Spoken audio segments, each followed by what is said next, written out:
WBCS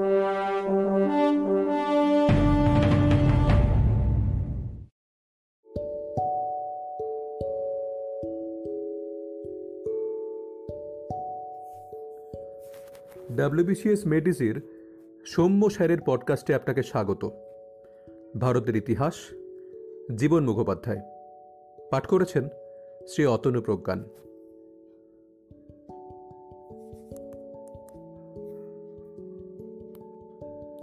অধ্যায় 2, সভ্যতার সূচনা।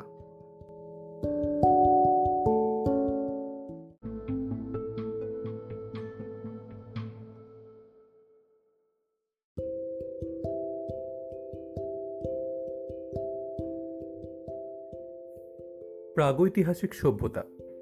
ভারতীয় সভ্যতা অতি প্রাচীন।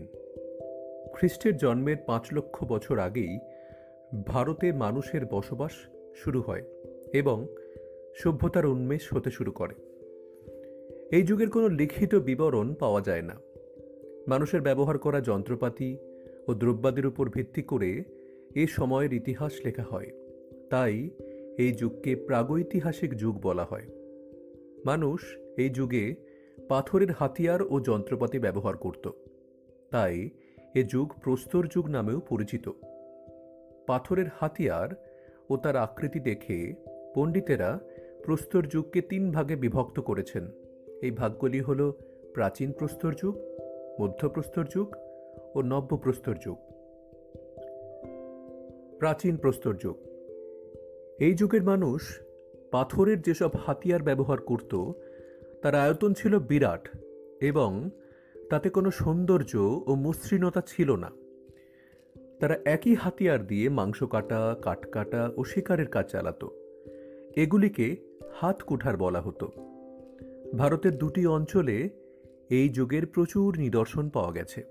একটি হল পাঞ্জাবের সোয়ান নদীর অববাহিকা এবং অপরটি হল দক্ষিণ ভারতের মাদ্রাজ। তাই এই 2টি সংস্কৃতির একটিকে বলা হয় সোয়ান সংস্কৃতি এবং অপরটিকে বলা হয় মাদ্রাজ সংস্কৃতি।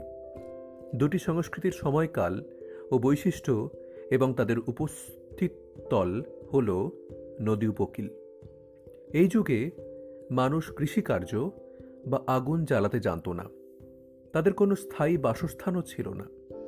ছোট ছোট দলে বিভক্ত হয়ে তারা যাযাবর জীবনযাপন করত। বনের ফল, লতা, গুল্ম ও পশুর মাংস খেয়ে তারা জীবন ধারণ করত। এই যুগে মানুষের খাদ্য ছিল খাদ্য সংগ্রাহক, খাদ্য উৎপাদক নয়। আনুমানিক 8000 খ্রিস্টপূর্বাব্দে ভারতে এই যুগ শেষ হয়। মধ্যপ্রস্তর যুগ। মোটামুটি 8000 খ্রিস্টপূর্বাব্দ থেকে 4000 খ্রিস্টপূর্বাব্দ অবধি ভারতে এই যুগ স্থায়ী হয়। মানুষের ব্যবহৃত পাথরের ক্ষুদ্র আকৃতি এই যুগের বৈশিষ্ট্য। বিহার, উত্তরপ্রদেশ, পশ্চিমবঙ্গ, ওড়িশা, মধ্যপ্রদেশ, রাজস্থান, গুজরাট, অন্ধ্রপ্রদেশ, তামিলনাড়ু, কর্ণাটক প্রভৃতি অঞ্চলে এই যুগের হাতিয়ার পাওয়া গেছে। এই যুগের শেষ দিকে জীবজন্তুকে পোষ মানানো এবং মৃৎশিল্প ও কৃষিকার্যের সূচনা হয়। মৃৎশিল্প ছিল হস্তনির্মিত, কুমোরের চাক তখনও আসেনি। নব্যপ্রস্তর যুগ। এর পরে আসে নব্যপ্রস্তর যুগ। ভারতের প্রায় সর্বত্রই কমবেশি এই যুগের নিদর্শন পাওয়া গেছে।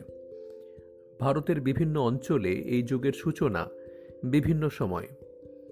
মোটামুটিভাবে বলা যায় যে খ্রিস্টপূর্ব 4000 অব্দ থেকে ভারতে এই যুগের সূচনা হয়। এই যুগের হাতিয়ারগুলি ছিল অনেক বেশি মসৃণ, ধারালো ও ব্যবহারের উপযোগী। এই যুগে কৃষি ও পশুপালন অনেক বেশি অগ্রসর হয়। মানুষ স্থায়ী বসতি গড়ে তুলতে শুরু করে। কুমোরের চাক আবিষ্কৃত হয়। মানুষ আগুন জ্বালতে শুরু করে এবং বস্ত্র বয়ন শুরু করে। এই যুগের মানুষ ধান, গম, বার্লি ইত্যাদি চাষ করত। এই যুগে মানুষের জীবনযাত্রায় ব্যাপক এবং সুদূর প্রসারী পরিবর্তন ঘটে। ধাতুর যুগ। নব্যপ্রস্তর যুগের পর মানুষ তামার ব্যবহার শুরু করে। কালক্রমে তামার সঙ্গে টিন মিশিয়ে তৈরি করে ব্রোঞ্জ নামক এক ধাতু সংকর। ভারতীয় নব্যপ্রস্তর যুগ ও ধাতুর যুগের মধ্যে কোনো সীমারেখা টানা সম্ভব নয়, কারণ তামা ও ব্রোঞ্জের ব্যবহারের সঙ্গে সঙ্গে মানুষ পাথরের ব্যবহারও করতে থাকে, তাই এই যুগকে তাম্রপ্রস্তর যুগ বলা হয়। সিন্ধু সভ্যতা বা হরপ্পা সভ্যতা হল তাম্রপ্রস্তর যুগের সভ্যতা। এরপরে আসে লৌহ যুগ। মনে রাখা দরকার যে ভারতের সর্বত্র তামা ও ব্রোঞ্জ যুগ বা লৌহ যুগের সূচনা একই সময়ে হয়নি। দক্ষিণ ভারতে তাম্রযুগ যুগেরও কোনো অস্তিত্ব ছিল না। মধ্যপ্রস্তর যুগের পরই সেখানে সরাসরি লৌহ যুগের সূচনা হয়। কয়েক হাজার বৎসরব্যাপী প্রস্তর যুগকে বলা হয় প্রাগৈতিহাসিক যুগ। আবার ধাতুর যুগের সূচনা থেকে লৌহ যুগের সূচনা অবধি সময়কে প্রায় প্রাগৈতিহাসিক যুগ বলা হয়। ডক্টর ব্যাসামের মতে বেদ, ব্রাহ্মণ, উপনিষদের যুগ ভারত ইতিহাসের প্রাগৈতিহাসিক ও ঐতিহাসিক যুগের মধ্যবর্তী যুগ। প্রাক হরপ্পা সভ্যতা। একসময় পণ্ডিতদের ধারণা ছিল যে আর্যদের ভারতে আগমনের সময় থেকেই ভারতীয় সভ্যতার সূচনা হয়। 1922 খ্রিস্টাব্দে বিভিন্ন প্রত্নতাত্ত্বিক আবিষ্কারের ফলে প্রমাণিত হয় যে আর্যদেব আগমনের বহু পূর্বে সিন্ধু নদের অববাহিকা অঞ্চলে এক উন্নত নগর সভ্যতার উন্মেষ হয়, যা হরপ্পা সভ্যতা নামে পরিচিত। এর দ্বারা প্রমাণিত হয় যে ভারতের সভ্যতা বিশ্বের প্রাচীন সভ্যতাগুলির মধ্যে অন্যতম। আগে মনে করা হতো হরপ্পা সভ্যতার উৎস ছিল সুমেরীয় বা মেসোপটেমীয় সভ্যতা এবং হরপ্পা সভ্যতা ছিল মেসোপটেমীয় সভ্যতার দূরবর্তী উপনিবেশ। সাম্প্রতিক প্রত্নতাত্ত্বিক গবেষণা এই ধারণার মূলে কুঠারাঘাত করে প্রমাণ করেছে এই দুই সভ্যতার মধ্যে সাদৃশ্য অপেক্ষা বৈসাদৃশ্যই অনেক বেশি। এছাড়া হরপ্পা সভ্যতা বিকাশের বহু পূর্বে বেলুচিস্তান, সিন্ধু প্রদেশ, পাঞ্জাব, হরিয়ানা, উত্তর রাজস্থান, গুজরাট প্রভৃতি স্থানে কৃষিভিত্তিক গ্রামীণ সমাজের আবির্ভাব হয়। দীর্ঘ বিবর্তনের মাধ্যমে এই গ্রামীণ সংস্কৃতি হরপ্পা সভ্যতার ক্ষেত্র প্রস্তুত করে। তাই অনায়াসেই বলা যায় যে হরপ্পা সভ্যতা কোনো বিদেশি সভ্যতার অনুকরণ নয়, বরং তা হল দেশজ সভ্যতার দীর্ঘমেয়াদী ক্রমবিত্তনের ফলশ্রুতি। বেলুচিস্তানে আবিষ্কৃত প্রাক হরপ্পা বসতিগুলির মধ্যে কোয়েটা অঞ্চলে কিলি গুল মোহাম্মদ এবং ডাম্প সাদাত, লোরালাই উপত্যকায় রানা ঘুন্ডায়, পেরিয়ানো ঘুন্ডায়, কুল্লিমেহি, মেহেরগড় প্রভৃতি উল্লেখযোগ্য। এগুলির মধ্যে মেহেরগড়ের প্রত্ন এলাকা বিশেষ আলোচনার দাবি রাখে। মেহেরগড় বোলান গিরিপথের কাছে কোয়েটা শহর থেকে 150 কিলোমিটার দূরে কাচ্চি মরুভূমিতে 500 একর ব্যাপ্ত মেহেরগড়ের প্রত্নক্ষেত্র আবিষ্কৃত হয়েছে। এটিকে সমতল ভূমি বলা চলে। 1974 থেকে 1986 সালে বিশিষ্ট ফরাসি প্রত্নতাত্ত্বিক জাঁ ফ্রাঁসোয়া জারিজের নেতৃত্বে এখানে খনন কার্য চালানো হয়। পরবর্তীকালে 1996 থেকে 1997 সালেও এখানে খনন কার্য চলে। 7টি স্তর বিশিষ্ট এই প্রত্নক্ষেত্রের প্রথম 3টি স্তর হল নব্য প্রস্তর যুগের। এই 7টি স্তরে ভ্রাম্যমাণ পশুপালকের জীবন শুরু করে নাগরিকতায় উত্তরণের প্রতিটি দশার সুস্পষ্ট চিত্র পাওয়া যায়। বিভিন্ন পর্যায়। মেহেরগড়ের প্রথম পর্যায়ের সময়কাল হল খ্রিস্টপূর্ব 7000 থেকে 5000 খ্রিস্টপূর্বাব্দ। বিভিন্ন সাক্ষ্য প্রমাণ থেকে বোঝা যায় যে প্রথমে এই এলাকাটি ছিল শিকারী ও ভ্রাম্যমাণ পশুপালকদের অস্থায়ী আবাসস্থল। পরে এখানে অস্থায়ী আবাস গড়ে ওঠে এবং কৃষিভিত্তিক জীবনচর্যার বিকাশ ঘটে। বাসস্থানগুলি তৈরি হতো কাদামাটির তৈরি, রোদে শুকনো, সমান মাপের ইট দিয়ে। বাড়িগুলি একাধিক ছোট ছোট কামরায় বিভক্ত। কোনো কোনো বাড়িতে ঘর গরম করার জন্য উনুন, আগুন জ্বালার ব্যবস্থাও ছিল। অনেক বাড়িতে শস্যাগার হিসেবে একটি কক্ষ ব্যবহার করা হতো। এখানে জাঁতা, হামানদিস্তা, নিড়ানি, কাস্তে এবং পাথরের নানা হাতিয়ার মিলেছে। পশুপালন ও শস্যাগারের অস্তিত্ব প্রমাণিত হয়েছে। গৃহপালিত পশুর মধ্যে ছিল গরু, ভেড়া, ছাগল ও ষাঁড়। মনে হয় কুকুরও এ সময় পোষ মেনেছিল। এখানে নানা প্রজাতির বার্লি, জব ও গমের চাষ হতো। এই পর্বের কোনো মৃৎপাত্র সন্ধান মেলেনি। মিলেছে কিছু ছোট ছোট মানব মূর্তি। পণ্ডিতের অনুমান সম্ভবত এই মূর্তিগুলো ভারতীয় ভাস্কর্যের প্রাচীনতম নিদর্শন। এখানে বেশ কয়েকটি সমাধি পাওয়া গিয়েছে। সাধারণত দুটি বাড়ি বা দুসারি বাড়ির মধ্যবর্তী স্থান সমাধিক্ষেত্র হিসেবে ব্যবহৃত হতো। মৃতদেহগুলি হাঁটু মুড়ে এবং একপাশে কাত করে সমাধিস্থ করা হতো, তবে সবসময় মাথা একদিকে রাখা হতো না। সমাধিতে মৃতের সঙ্গে দেওয়া হতো সামুদ্রিক ঝিনুক জাতীয় লকেট, সামুদ্রিক ঝিনুক জাতীয় অন্যান্য জিনিস, পাথরের পুঁথি ও ঝিনুক জাতীয় জিনিসের মালা, পাথরের লকেট, বৈদুর্যমণি, নীলকান্তমণি বা টাকুয়াজ প্রভৃতি। দিলীপ কুমার চক্রবর্তী বলেন যে মৃতের সঙ্গে দেওয়া জিনিসের পার্থক্য থেকে অনুমান করা যায় সে যুগে সামাজিক পার্থক্যও ছিল। ডক্টর ইরফান হাবিব এখানে শ্রেণীবিভক্ত সমাজের অস্তিত্ব লক্ষ্য করেছেন। মেহেরগড়ের সঙ্গে দূরবর্তী দেশসমূহের যোগাযোগের ব্যাপারে কোনো সন্দেহ নেই। সমুদ্রোপকূলবর্তী অঞ্চলের সঙ্গে যোগাযোগের ফলেই সামুদ্রিক ঝিনুক এই অঞ্চলে আসত। সম্ভবত মধ্য এশিয়া বা পারস্য থেকে টার্কোয়াজ এবং আফগানিস্তান থেকে বৈদুর্যমণি আমদানি করা হতো। এ সময় থেকেই মেহেরগড় ধীরে ধীরে নগরায়নের পথে অগ্রসর হতে শুরু করে। পার্শ্ববর্তী এলাকাগুলিতে খাদ্যশস্যের চাষ হতে থাকে।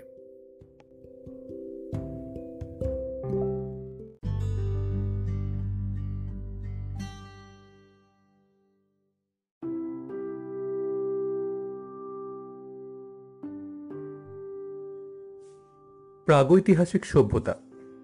ভারতীয় সভ্যতা অতি প্রাচীন। খ্রিস্টের জন্মের 5 লক্ষ বছর আগেই ভারতে মানুষের বসবাস শুরু হয় এবং সভ্যতার উন্মেষ হতে শুরু করে। এই যুগের কোনো লিখিত বিবরণ পাওয়া যায় না। মানুষের ব্যবহার করা যন্ত্রপাতি ও দ্রব্যাদির উপর ভিত্তি করে এ সময়ের ইতিহাস লেখা হয়। তাই এই যুগকে প্রাগৈতিহাসিক যুগ বলা হয়। মানুষ এই যুগে পাথরের হাতিয়ার ও যন্ত্রপাতি ব্যবহার করত। তাই এ যুগ প্রস্তর যুগ নামেও পরিচিত। পাথরের হাতিয়ার ও তার আকৃতি দেখে পণ্ডিতেরা প্রস্তর যুগকে 3 ভাগে বিভক্ত করেছেন। এই ভাগগুলি হল প্রাচীন প্রস্তর যুগ, মধ্যপ্রস্তর যুগ ও নব্যপ্রস্তর যুগ। প্রাচীন প্রস্তর যুগ। এই যুগের মানুষ পাথরের যেসব হাতিয়ার ব্যবহার করত তার আয়তন ছিল বিরাট এবং তাতে কোনো সৌন্দর্য ও মসৃণতা ছিল না। তারা একই হাতিয়ার দিয়ে মাংস কাটা, কাঠ কাটা ও শিকারের কাজ চালাত। এগুলিকে হাত কুঠার বলা হতো।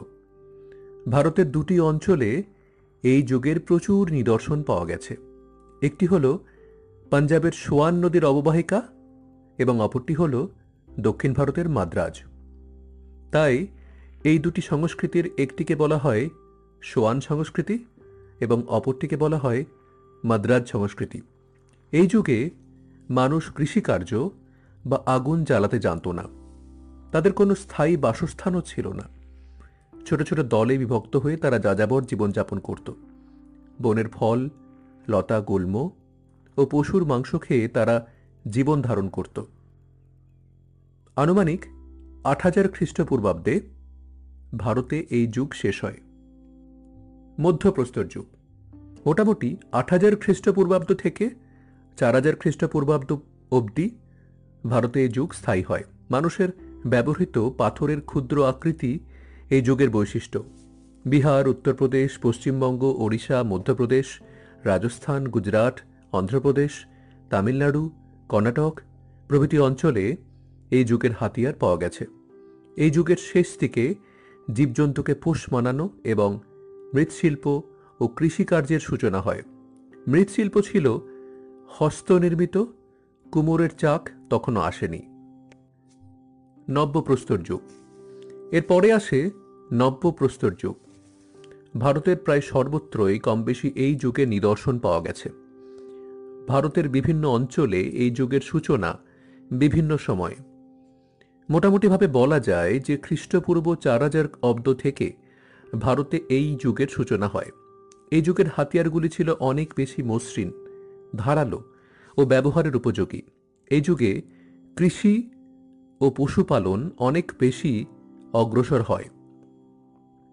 মানুষ স্থায়ী বসতি গড়ে তুলতে শুরু করে, কুমোরের চাক আবিষ্কৃত হয়, মানুষ আগুন জ্বালতে শুরু করে এবং বস্ত্র বয়ন শুরু করে।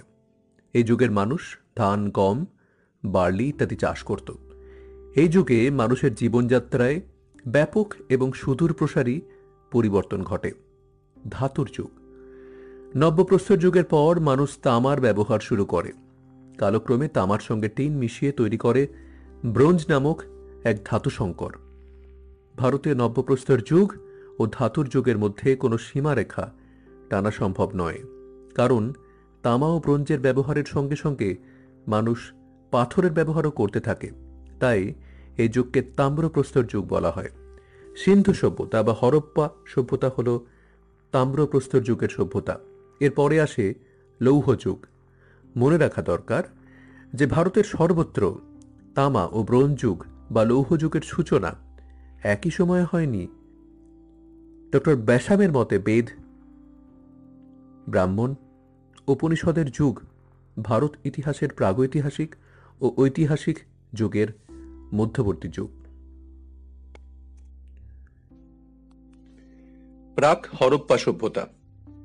একসময় পণ্ডিতদের ধারণা ছিল যে আর্যদের ভারতে আগমনের সময় থেকেই ভারতীয় সভ্যতার সূচনা হয়।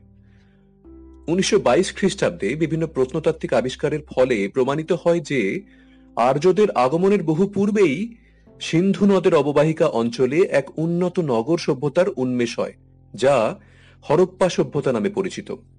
এর দ্বারা প্রমাণিত হয় যে ভারতীয় সভ্যতা বিশ্বের প্রাচীনতম সভ্যতাগুলির মধ্যে অন্যতম।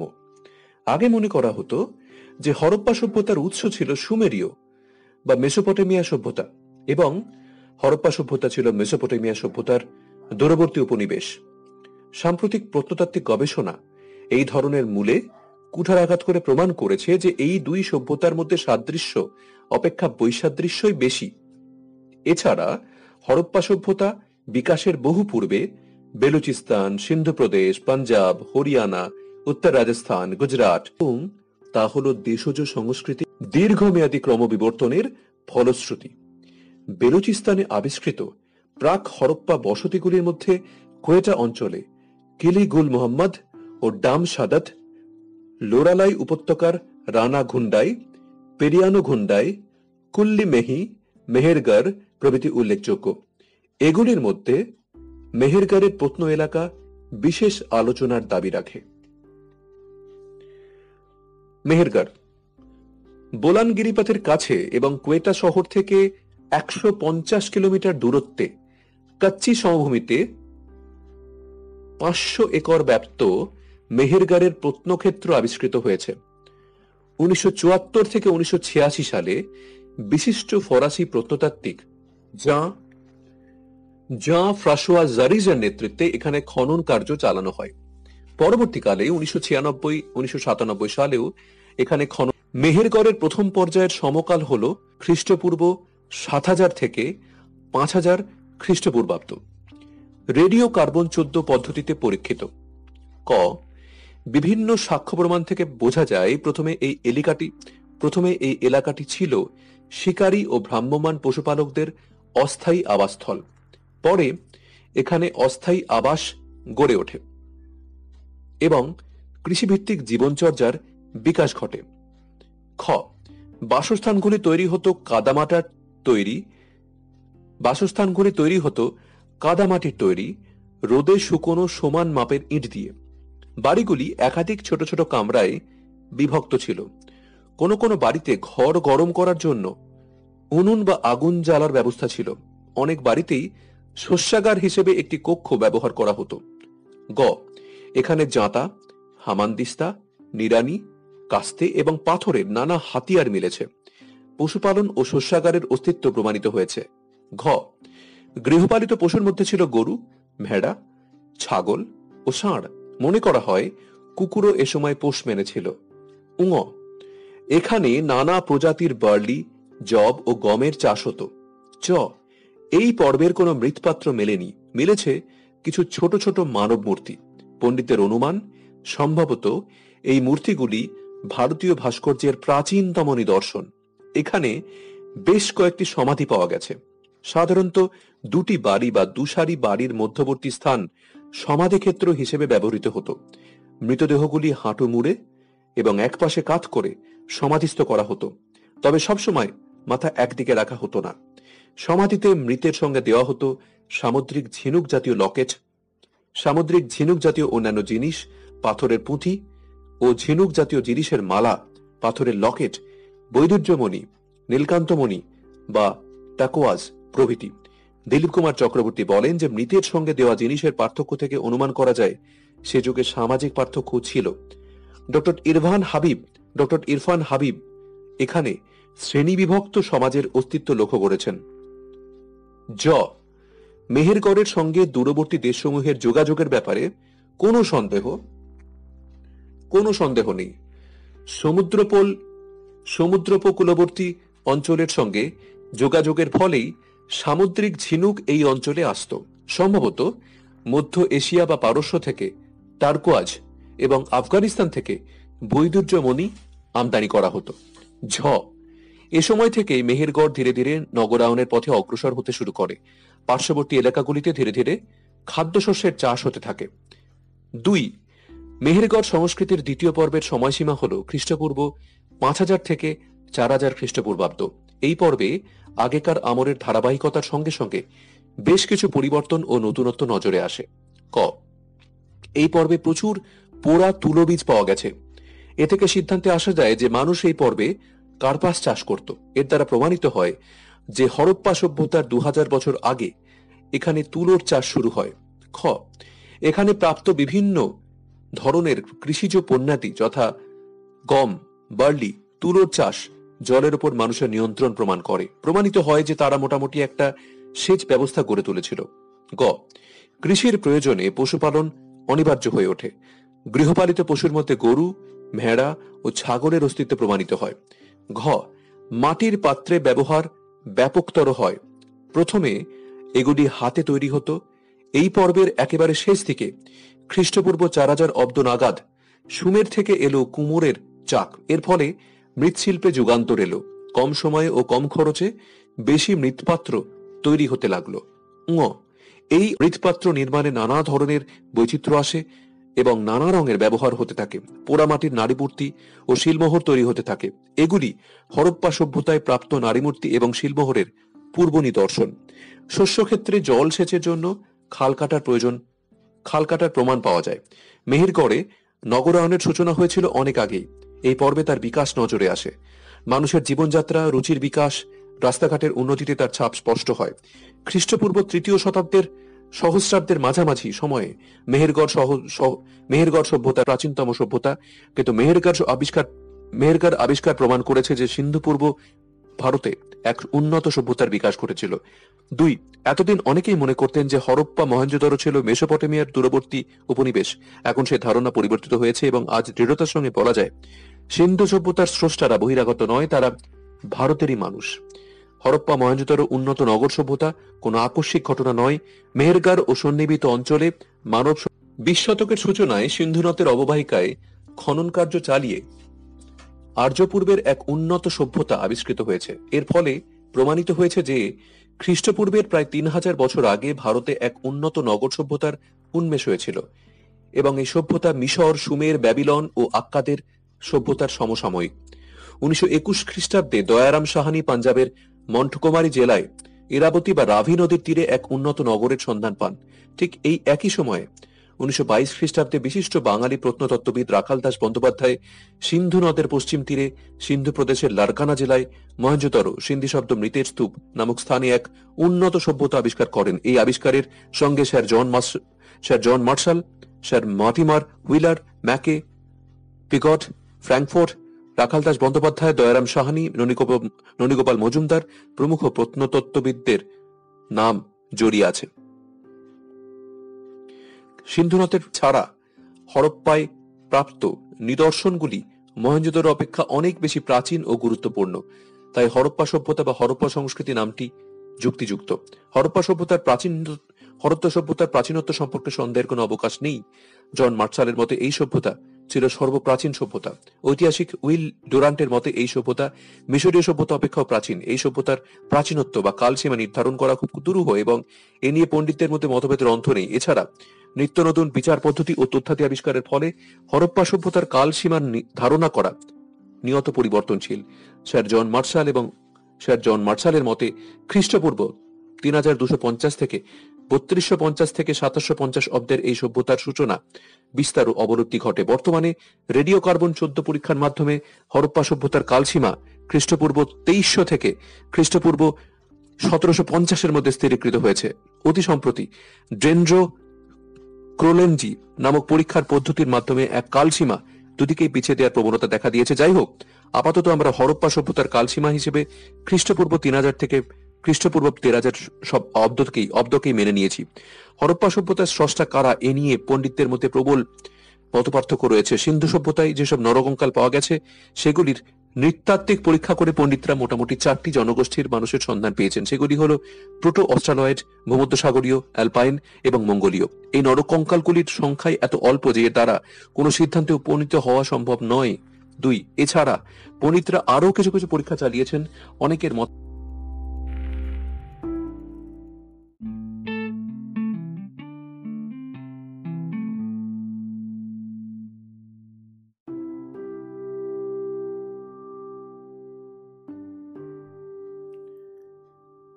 অনেকের মতে সিন্ধু সভ্যতার স্রষ্টা, অনেকে আবার এ সম্পর্কে দ্রাবিড়দের কথা বলে থাকেন। এই সব মতবাদগুলির সবগুলির পক্ষেই কিছু যুক্তি থাকলেও বিপক্ষে বলার মতো অনেক কিছু আছে। সুতরাং এই মতগুলির কোনোটি আজ সর্বজনগ্রাহ্য নয়।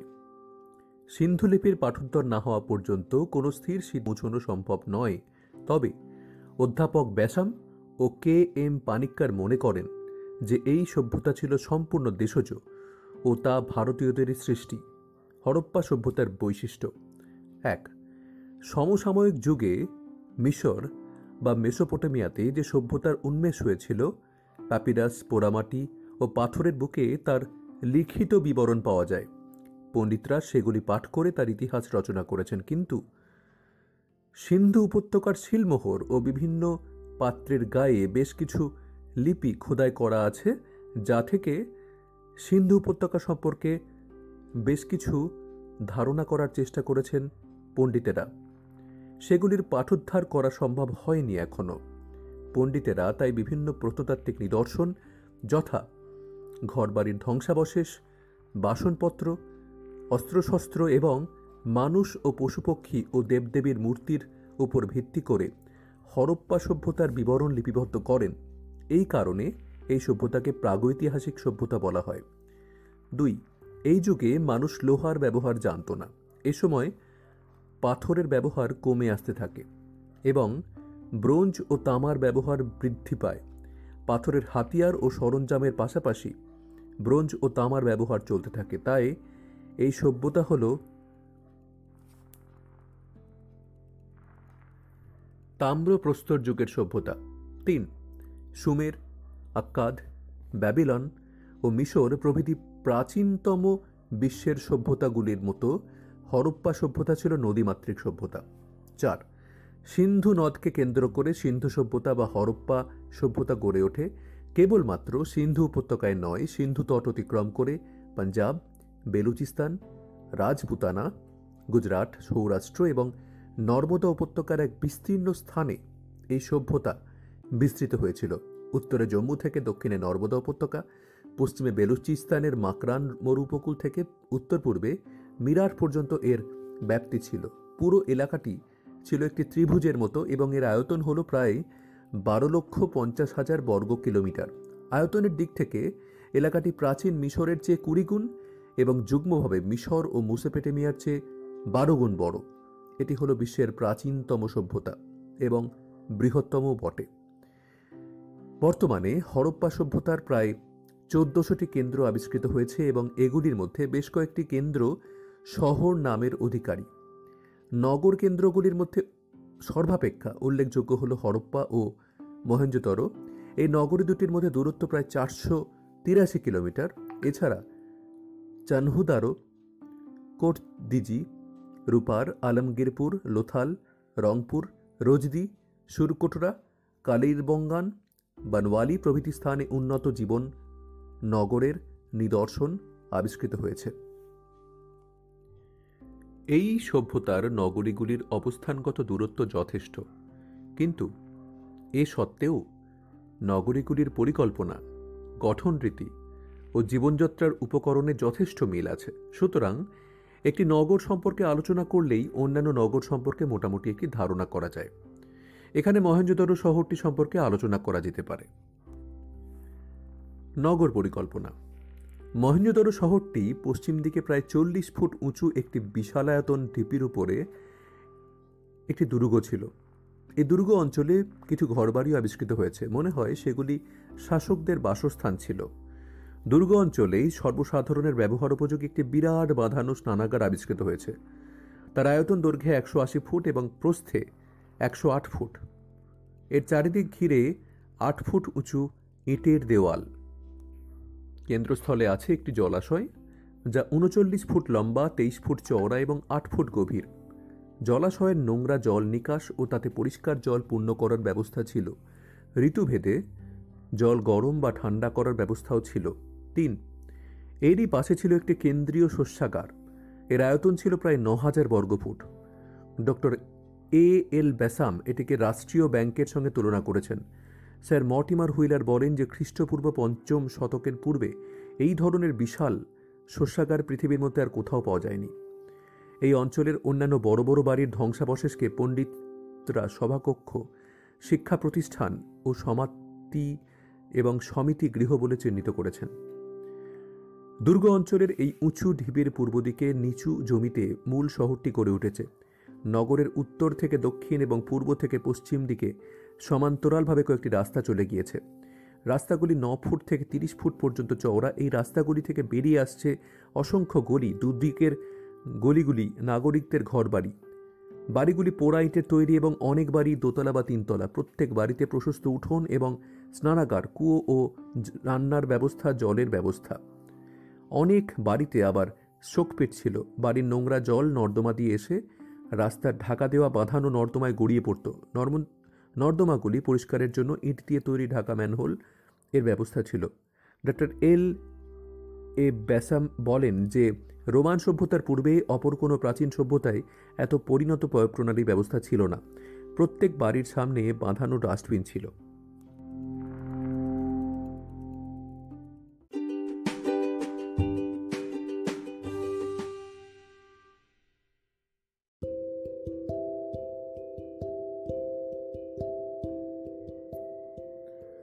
কেবলমাত্র বড় রাস্তার উপরেই শহরের দোকানগুলি অবস্থিত ছিল। শহরের উত্তর পূর্ব কোণে সারিবদ্ধভাবে ছোট ছোট কিছু খুপড়ি জাতীয় ঘরও ছিল। মনে হয় এগুলি দরিদ্র ও শ্রমজীবী মানুষদের বাসস্থান। অধ্যাপক গর্ডন চাইল্ড বলেন যে হরপ্পার পৌর শাসক গৃহ নির্মাণ সংক্রান্ত আইনকানুন মেনে চলতেন। খনন কার্যের ফলে মহেঞ্জোদারোতে সভ্যতার 9টি স্তর আবিষ্কৃত হয়েছে, অর্থাৎ ধ্বংসের পর সেখানে 8 বার সভ্যতা গড়ে উঠেছিল। হরপ্পায় 6টি স্তর আবিষ্কৃত হয়েছে। এই 6টি বা 9টি স্তরের সর্বত্র মানুষের জীবনযাত্রা প্রণালী বা নগর পরিকল্পনা কিন্তু একই ধরনের। কোথাও কোনো পরিবর্তন ঘটেনি। তবে উপরের স্তরগুলিতে নগর কর্তৃপক্ষের অপদার্থতার ছাপ স্পষ্ট। দেখা যাচ্ছে যে উপরের স্তরের ঘরবাড়িগুলি ক্রমশ রাস্তা দখল করছে, গলি ছোট হয়ে আসছে, নর্মদা বুজে আসছে। এ সত্ত্বেও নগর পরিকল্পনা ও জীবনযাত্রার ধারা কিন্তু সর্বত্র একই রকম। রাজনৈতিক জীবন। এই নগরগুলিতে কী ধরনের শাসন ব্যবস্থা প্রচলিত ছিল সে সম্পর্কে কোনো প্রত্যক্ষ প্রমাণ নেই।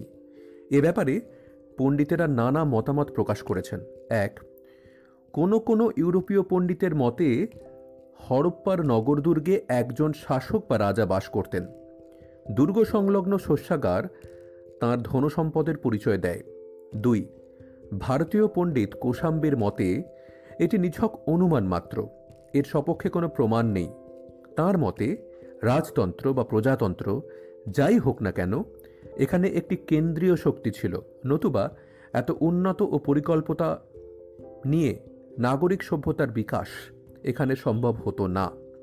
3, অনেকের মতে বণিকদের দ্বারা পরিচালিত একটি প্রজাতান্ত্রিক শাসন এখানে প্রতিষ্ঠিত ছিল। 4. স্যার মর্টিমার হুইলারের মতে সিন্ধু অঞ্চল ছিল একটি সাম্রাজ্য এবং এর কেন্দ্রে ছিলেন একজন পুরোহিত রাজা। তিনি দৈব অধিকারের জোরে শাসনকার্য পরিচালনা করতেন। 5. H.D. সাংখালিয়ার মতে এখানকার কেন্দ্রীয় শাসন ছিল একজন দৃঢ় উদারনৈতিক স্বৈর শাসকের হাতে। সামাজিক, অর্থনৈতিক ও ধর্মীয় জীবন। শ্রেণীবিভক্ত সমাজের অস্তিত্ব হরপ্পা সভ্যতার অন্যতম বৈশিষ্ট্য। শহরের ঘরবাড়ি ও অন্যান্য উপকরণ দেখে মনে হয় যে সমাজে শাসক সম্প্রদায়, ধনী ও ব্যবসায়ী এবং দরিদ্র শ্রমিক ও কারিগরেরা বাস করত। দুর্গ অঞ্চলেই ছিল শাসকদের বাসগৃহ। শহরের দ্বিতল ত্রিতল গৃহগুলিতে বাস করত ধনী ও মধ্যবিত্ত বণিক সম্প্রদায় এবং খুপরি জাতীয় ঘরগুলি ছিল শ্রমজীবী দরিদ্রদের বাসস্থান। পণ্ডিতরা অনুমান করেন যে এই শহরগুলিতে কৃতদাসরাও ছিল। তারা দিনহীন কুটিরে বাস করত ও ফসল মাড়াই, ভারী বোঝা বহন, শহরের জঞ্জাল পরিষ্কার প্রভৃতি কাজ করত। মহেঞ্জোদড়ো ও হরপ্পা উভয় শহরেই উত্তর পূর্ব কোণ, দুর্গ প্রাকার ও শস্যাগারের কাছাকাছি স্থানসমূহে খুপরি জাতীয় ঘরগুলির অস্তিত্ব শহরে কৃতদাস ও দরিদ্র শ্রমজীবীদের উপস্থিতি প্রমাণ করে। কালীবঙ্গান ও লোথালে এ ধরনের কোনো খুপরি মেলেনি বলে পণ্ডিতেরা মনে করেন যে এই শহর দুটির শাসকরা হরপ্পা মহেঞ্জোদড়োর শাসকবর্গ অপেক্ষা উদার ছিলেন। এই সভ্যতা নগর কেন্দ্রিক হলেও তার মূল ভিত্তি ছিল কৃষি। এখানকার অধিবাসীরা গম, যব, বার্লি, ধান, ফলমূল, তিল, মটর, রাই, খেজুর, বাদাম, দুধ ও মুরগি ও পশুর মাংস এবং মাছ খাদ্যদ্রব্য হিসেবে ব্যবহার করত। গৃহপালিত জন্তুর মধ্যে উল্লেখযোগ্য ছিল গরু, মহিষ, ভেড়া, হাতি, শূকর ও ছাগল। বেলুচিস্তানে মাটির নিচে অতি গভীরে ঘোড়ার গাড়ির চিহ্ন মিললেও ঘোড়া কিন্তু সেদিন পোষ মানেনি। সিন্ধুবাদী সুতি এবং পশমের অস্ত্র ব্যবহার করতে জানত। তারা ঊর্ধ্বাংশ ও নিম্নাঙ্গ দুই খণ্ড বস্ত্রের দ্বারা আবৃত করত নিজেদের। নারী পুরুষ উভয়েই লম্বা চুল রাখত। মেয়েরা সোনা ও রূপোর ফিতে দিয়ে নানা ধরনের খোঁপা করত। তারা নানান ধরনের সুগন্ধি, প্রসাধন সামগ্রী এবং তামা, ব্রোঞ্জ, সোনা, রূপা ও পাথরের তৈরি নানা ধরনের নানা আকারের হার, কানের দুল, চুড়ি, মল, কোমরবন্ধ ও মালা ব্যবহার করত। সিন্ধুবাসীরা বিভিন্ন শিল্পকর্মে দক্ষ ছিল। এখানে পাথর, মাটি, তামা, সীসা ও ব্রোঞ্জের তৈরি বাসনপত্র ও গৃহস্থালির নানা সরঞ্জাম আবিষ্কৃত হয়েছে। তামা, ব্রোঞ্জ ও পাথরের তৈরি কুঠার, বর্ষা, তীর, ধনুক, মুসল প্রভৃতি অস্ত্রও তারা ব্যবহার করত। এ প্রসঙ্গে স্মরণীয় যে সিন্ধু উপত্যকায় ঢাল, বর্ম, শিরস্ত্রাণ প্রভৃতি আত্মরক্ষামূলক অস্ত্রের কোনো সন্ধান মেলেনি। বস্ত্র বয়ন, হাতির দাঁত, পাথরের কাজ এবং মৃৎশিল্পের ক্ষেত্রেও তারা অসাধারণ উন্নতি করে। শিশুদের খেলনা হিসেবে তৈরি নানা জীবজন্তুর মূর্তি ও চীনামাটির পাত্রে নানা অলঙ্কর তাদের শিল্প দক্ষতা পরিচয় বহন করে। নৃত্য, গীত, পশু শিকার, পাশা খেলা ও রথ চালনা ছিল তাদের অবসর বিনোদনের উপায়। এছাড়া এখানে অলঙ্কার শিল্পী, ইট শিল্পী, ছুতার মিস্ত্রিরাও বাস করত। ভারত ও ভারতের বাইরে নানা স্থানের সঙ্গে তাদের বাণিজ্যিক সম্পর্ক ছিল। দাক্ষিণাত্য থেকে দামি পাথর, রাজপুতানা থেকে তামা, কাথিয়াওয়াড় থেকে শঙ্খ এবং বেলুচিস্তান, আফগানিস্তান ও ইরান থেকে সোনা, রূপা, সীসা ও টিন আমদানি হতো। সিন্ধু উপত্যকা থেকে রপ্তানি হতো তুলো, সুতিবস্ত্র, তামা, হাতির দাঁত ও হাতির দাঁতের তৈরি নানা জিনিসপত্র। সুতিবস্ত্র ও তুলো ছিল রপ্তানি বাণিজ্যের প্রধান উপকরণ। তখনও মুদ্রার প্রচলন হয়নি। বিনিময় প্রথার মাধ্যমে ব্যবসা বাণিজ্য চলত। ক্রিট, সুমের ও মেসোপটেমিয়ার সঙ্গে জলপথ ও স্থলপথে ব্যবসা বাণিজ্য চলত। যানবাহন হিসেবে সিন্ধুবাসী উট, গাধা, 2 চাকা বিশিষ্ট গরু ও ষাঁড়ের গাড়ি ব্যবহার হতো। তাদের মধ্যে সমুদ্রযাত্রাও প্রচলিত ছিল। লোথাল ছিল বিশ্বের প্রাচীনতম বন্দর।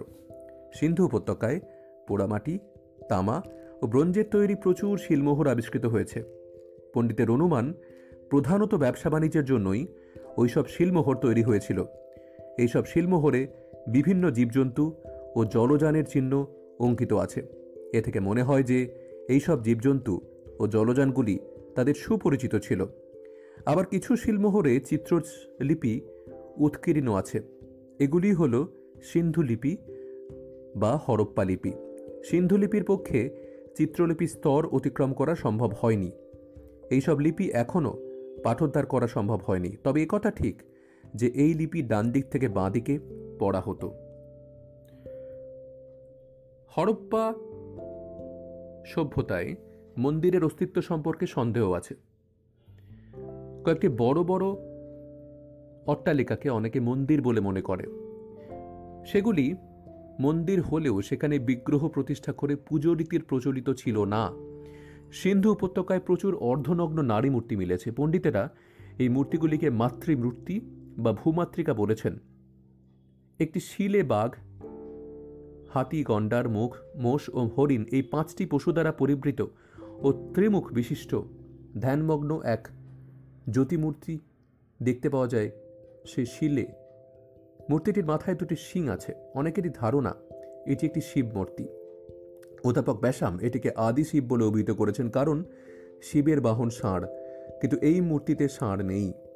সিন্ধুবাসীদের মধ্যে বৃক্ষ, আগুন, জল, সাপ, বিভিন্ন জীবজন্তু, লিঙ্গ ও যোনি পুজো এবং সম্ভবত সূর্য উপাসনাও প্রচলিত ছিল। কয়েকটি শিলে সূর্যের প্রতীক স্বস্তিকা ও চক্র পাওয়া যায়। একটি শিলে একটি অর্ধনর অর্ধবৃষ মূর্তিকে একটি বাঘের সঙ্গে লড়াই করতে দেখা যাচ্ছে। এই মূর্তিটি হল সুমেরের গিলগমেশ নামক বীরের সাহায্যকারী অর্ধনর অর্ধবিষ আকৃতির বিশিষ্ট ইয়বনী মূর্তির অনুরূপ। সিন্ধু উপত্যকার এই মূর্তি সুমেরীয় সভ্যতার সঙ্গে হরপ্পা সভ্যতার ঐক্য প্রমাণ করে। এছাড়া এই মূর্তি পৌরাণিক যুগের হিরণ্যকশিপু নিধনকারী নৃসিংহ মূর্তির কথাও স্মরণ করিয়ে দেয়। মনে করা হয় যে সিন্ধুবাসীরা এই নরবৃষ মূর্তিকে দেবতা জ্ঞানে পুজো করত।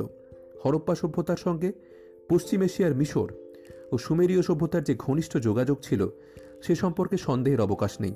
অধ্যাপক গর্ডন চাইল্ডের মতে হরপ্পার বণিকরা তাদের পণ্য সম্ভার নিয়ে টাইগ্রিস ও ইউফ্রেটিস নদের উপকূলে অবস্থিত বাজারে যেত।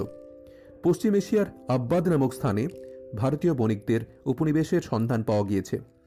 সিন্ধু উপত্যকার বেশ কিছু শিল সুমেরে এবং সুমেরেও বেশ কিছু শিল সিন্ধু উপত্যকায় পাওয়া গিয়েছে। এই 3টি অঞ্চলে যেসব শিল, পোড়ামিটার কাজ, ধাতু নির্মিত তৈজসপত্রাদি ইত্যাদি পাওয়া গেছে, তাদের মধ্যে এক বিস্ময়কর সাদৃশ্য দেখতে পাওয়া যায়। উন্নত জীবনযাত্রা, নগর জীবন, বিভিন্ন ধাতুর ব্যবহার, চিত্রলিপি, মাতৃদেবীর উপাসনা, কেশবিন্যাস পদ্ধতি এবং 3টি অঞ্চলেই পারস্পরিক স্থানের দ্রব্যাদি অবস্থিত তাদের মধ্যে ঘনিষ্ঠ যোগাযোগের অস্তিত্ব প্রমাণ করে। হরপ্পা সভ্যতা ধ্বংসের কারণ। আনুমানিক 1500 খ্রিস্টপূর্বাব্দে হরপ্পা সভ্যতা ধ্বংসপ্রাপ্ত হয়। ধ্বংসের কারণ নিয়ে পণ্ডিতদের মধ্যে মতভেদের অন্ত নেই। অনেকে মনে করেন যে পূর্বে সিন্ধু উপত্যকায় প্রচুর বৃষ্টিপাত হতো এবং এই অঞ্চলটি ছিল জঙ্গলাকীর্ণ। কালক্রমে এই অঞ্চলে জলবায়ুর পরিবর্তন ঘটে এবং এর ফলে বৃষ্টিপাতের পরিমাণ হ্রাস পায় ও ভূগর্ভস্থ লবণ উপরে উঠে স্থানটিকে মরুভূমিতে পরিণত করে।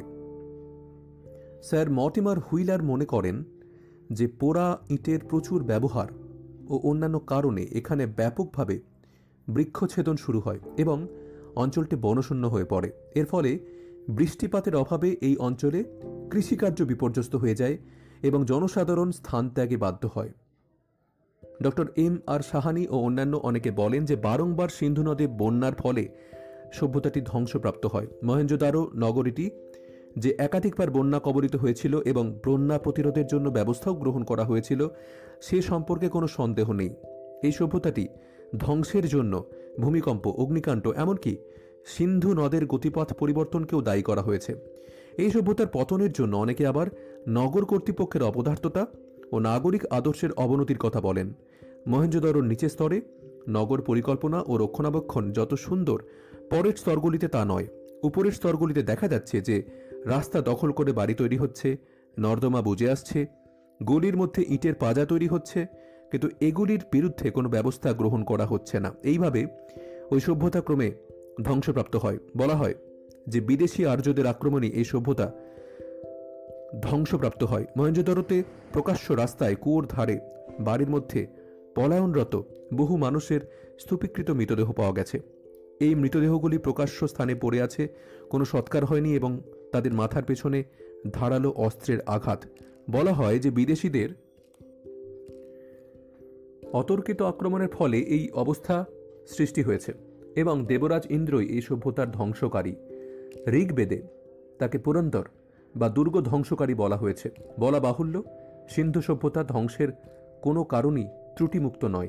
আপাতত মনে করা যেতে পারে আর্য আক্রমণই সিন্ধু সভ্যতার ধ্বংসের কারণ, যদিও সকলে এ সম্পর্কে একমত নন। গুরুত্ব ও অভিনবত্ব। সিন্ধু সভ্যতা আবিষ্কারের ফলে জানা গেছে যে ভারতীয় সভ্যতা সুমের, আক্কাদ, মিশর প্রভৃতি প্রাচীন সভ্যতার সমসাময়িক। প্রাচীন বিশ্বে আয়তন ও ব্যাপ্তির দিক থেকে হরপ্পা সভ্যতা অদ্বিতীয়।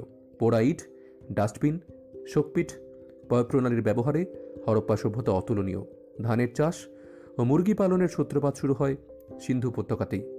উৎকৃষ্ট মানের তুলো চাষ ও সুতিবস্ত্র উৎপাদনে সিন্ধুবাসীদের কৃতিত্ব ছিল অসাধারণ।